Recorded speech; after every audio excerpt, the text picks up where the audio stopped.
Welcome back, guys, to your 48th C++ tutorial, and in this tutorial I'm going to be going over the keyword friend.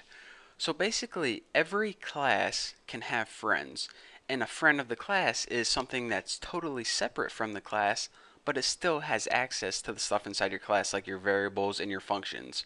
So in other words, if a class wanted to have a function, it can make that function its friend. And now that function had access to the variables and the functions inside the class. Pretty cool, huh? So let's go ahead and take a look at it. So the first thing we need is a class, and I'm going to name this class Stank Fist. So let's go ahead and make our class right now. The first thing I like to do is get everything set up. So public and private. So this class is going to have one private variable, an int stinky variable. So now the only thing that has access to the stinky variable is whatever is already inside this class. So first of all, let's go ahead and build a constructor for this stink fist, and all this constructor is going to do is take that stinky variable and set it equal to 0. So now as soon as you create a stink fist object, and make sure I capitalize that, consistency on my fist, it's going to take this stinky variable and set it equal to 0. Simple enough. So now what we need to do is we need to build a function. So let's go ahead and build a function outside. Actually, let's go ahead and make it right here. So in order to make a function your friend, the very first thing you need to do is prototype it inside your class. So go ahead and put void. We'll name this function stinky's friend, and we'll go ahead and as a parameter it's going to take a stank fist object, so stank fist, and we'll just name this object SFO for stank fist object.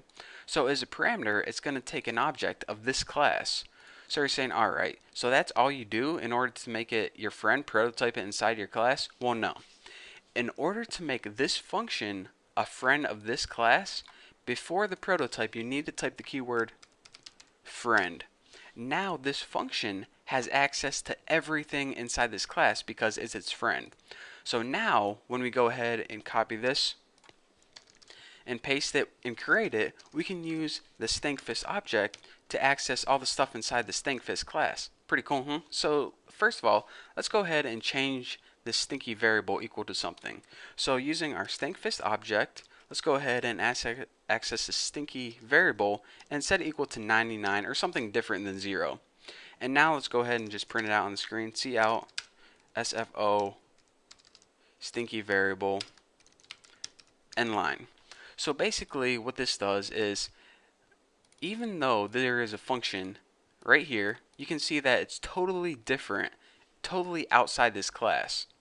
But since this class said, you know what, I trust this function, it's my friend, now this function has access to the stuff inside the class, such as stinky variable.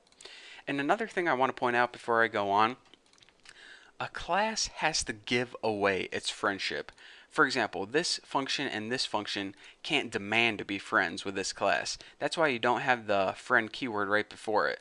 This class needs to give away its friendship.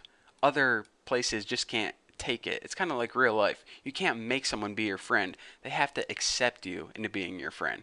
Makes sense? Trust me, I tried it. Didn't work out too well. So let's go ahead, and now that we got everything set up, we can begin using this in main. So our inner main, what we need to do first is create a stank fist object. So stank fist, and I'm just going to name my object Bob. And now we can use that stinky's friend function right here. And of course this function takes a stank fist object as its parameter. So let's go ahead and as its parameter type in Bob, and now we'll go ahead and run it and check it out. As long as I didn't forget anything, it should print out 99. Pretty cool, huh? So even though we were using this function and this function was outside this class, it was able to access this stinky variable and print it out on the screen. Pretty cool, huh? So basically, to recap one last time, we wanted to build a function that can access this class, but we didn't want to put it inside the class itself. So instead what we decided to do was make this function a friend of the class. Now whenever this function tried to use the variables and functions inside this class, it was able to because this class said, you know what, you're pretty cool, you can be my friend. So then we made a function that took a stank fist parameter as its object. So the first thing we need to do is create a stinkfist object, and we pass it in as its parameter, and then it had access to the stinkfist class. So that is basically the I don't know, the lesson behind this tutorial. Whenever a class wants something to be its friend, it can access the members of that class. And aside from that, a class has to give away its friendship. Other functions can't just demand to be friends with it. It has to give it to them. So there you go. That's what friend means, and that's why it's useful. Again, this is a real simple example, but later on, I'll show you guys how it's really useful. So just stick around and you'll see. So thank you guys for watching. Don't forget to subscribe, and I'll see you guys in the next tutorial.